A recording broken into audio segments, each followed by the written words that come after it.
So, a lot of people say they can't take their money with them, so they're going to spend it now. Or can you take it with you? Well, recently I have come into an inheritance. Something that was, well, not unexpected, but I didn't expect it to, well, way back in my life, I never expected to have an inheritance at all. So I got one. And it was a fair chunk of change. Now, we're not talking millions and millions of dollars here, okay? But it's more money in one lump that I've ever seen before. So, yeah, first reflex, wow, I can buy basically what I want within reason, okay? Um, yeah, I've got that money. It's burning a hole in my pocket. I want this. I need this. I don't need anything, okay? It's a want. Let me put that right out there right now and then. So I'm caught in a dilemma. Do I spend the money? Because in a way, it's free money. You know, it was money that I didn't really budget for or plan for, and I got. Or do I do the wise thing and hang on to it, invest it maybe, make more money from that money, that kind of thing, and tuck it away for a rainy day? Well, I don't know what to do. On the one hand, I'd like to indulge. I'd like to treat myself. I can think of all kinds of rationale for spending the money. This money came from it's my inheritance, but I looked after my parents.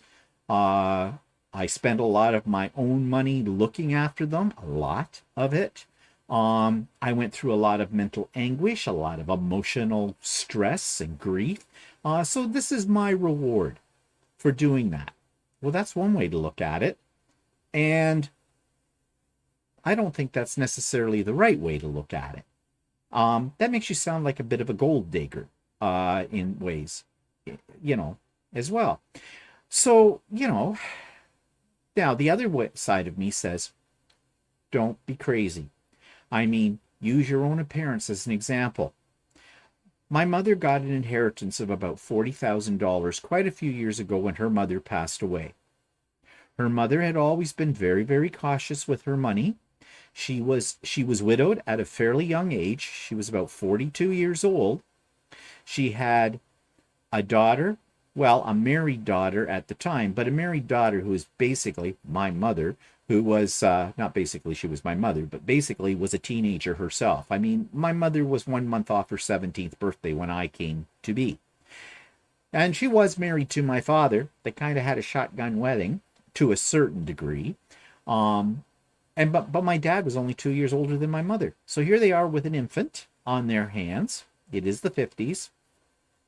And suddenly, my grandmother, my mother's father, died very suddenly as a young man. He was only in his 50s when he passed away. He had a massive heart attack. So there she was. She's had a son as well, my uncle, my mother's brother, at home, who was still in high school at the time as well. He was 2 years younger than my mother.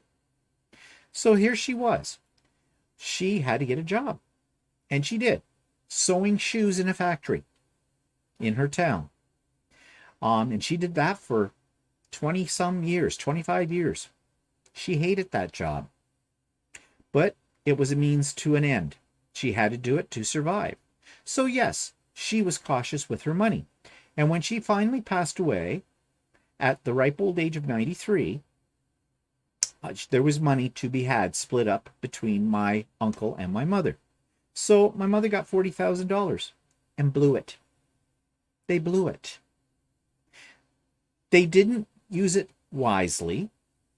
They never had used their money that wisely. I mean, they tried. They did try. I mean, I'm not trying to suggest to you that they were out spending it on liquor and drugs and fast women and men. No, no, no. They didn't. They provided for us growing up and everything like that, kept a roof over our head, kept food on our table. We did not want for anything, but they did not really use their money wisely. And so, at the end of my mother's life, my father's life, they really didn't have two dimes to rub together. And the only reason there was an inheritance is because I sold when my mother went into the nursing home. Well, actually, after my father died and I got my mother an apartment because she couldn't maintain the house, I sold the house. And at the time, the market was very good for selling homes. And so she made some money on that. And I put it in the bank and I invested parts of it too, because my idea was to keep, there will always be money for my mother to keep her for the rest of her life. And I pretty much anticipated my mother would probably be up in her upper 90s when she passed away, close to 100, because on that side of the family, they all were long livers. They really were. Unfortunately, that was not my mother. I mean, she died at 81, so not old by today's standards. So anyways, I ended up with an inheritance. There was money there. Again, it's not a huge amount of money, but it's money. So I don't want to go down that path my parents went down. So I want to be cautious with it. I want to make good use of that money. I want to make some money from that money. But I'm almost 65 years old. And let's be real about this. I want to have enough money to keep me comfortable for the rest of my life. And Walter too. Because we don't know what's down the road. We can both end up in bad health and in a nursing home or something like that. And, I've lived through that with my mother. I'm hoping that's not the way it's going to go, but you never know. Things happen. So I want to make sure that's all covered. And I don't want to be a burden financially on anybody either when that time comes, if that time comes. So, I want to be cautious. However, I want to buy something. I want some new toys too. So what's the dilemma here?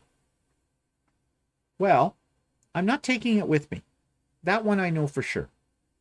And quite frankly, I don't give a crap about leaving it to anybody either. So why should somebody else, because I was frugal, I was clever with my money, I was, safe with my money, why should someone else benefit from that, after I'm gone? I should enjoy it when I can, but within reason. So that's what I'm going to do. If you saw my vlog, I bought a new toy.